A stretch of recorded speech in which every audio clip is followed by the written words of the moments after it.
ഈശോ മിശിഹായിക്ക് സ്തുതിയായിരിക്കട്ടെ. വിശുദ്ധ പൗലോസ് സ്ലീഹ റോമാലെ സഭയ്ക്ക് എഴുതിയ ലേഖനം 16 അധ്യായം 17 സഹോദരരെ, നിങ്ങൾ പഠിച്ച തത്വങ്ങൾക്ക് വിരുദ്ധമായി പിളർപ്പുകളും ദുർമാതൃകകളും ഉണ്ടാക്കുന്നവരെ ശ്രദ്ധിച്ചു കൊള്ളണം എന്ന് ഞാൻ നിങ്ങളോട് അപേക്ഷിക്കുന്നു. അവരെ നിരാകരിക്കുവിൻ. പരിശുദ്ധ ത്രിത്വമേ, ഞങ്ങൾ അങ്ങയെ ആരാധിക്കുന്നു, സ്തുതിക്കുന്നു, മഹത്വപ്പെടുത്തുന്നു.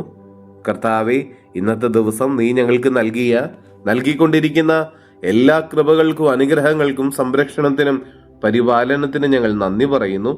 ഞങ്ങളെയും ഞങ്ങളുടെ കുടുംബത്തെയും ഞങ്ങളുടെ കൂടെയുള്ളവരെയും ഞങ്ങൾ നിരവധിയായിട്ടുള്ള ആഗ്രഹങ്ങളും പ്രതീക്ഷകളും സ്വപ്നങ്ങളും നിയോഗങ്ങളും ഞങ്ങളുടെ ഉത്കണ്ഠകളും ആകുലതകളും രോഗങ്ങളും സഹനങ്ങളും പ്രതിസന്ധികളും എല്ലാം അങ്ങയുടെ കരങ്ങളിലേക്ക് ഞങ്ങൾ സമർപ്പിക്കുന്നു.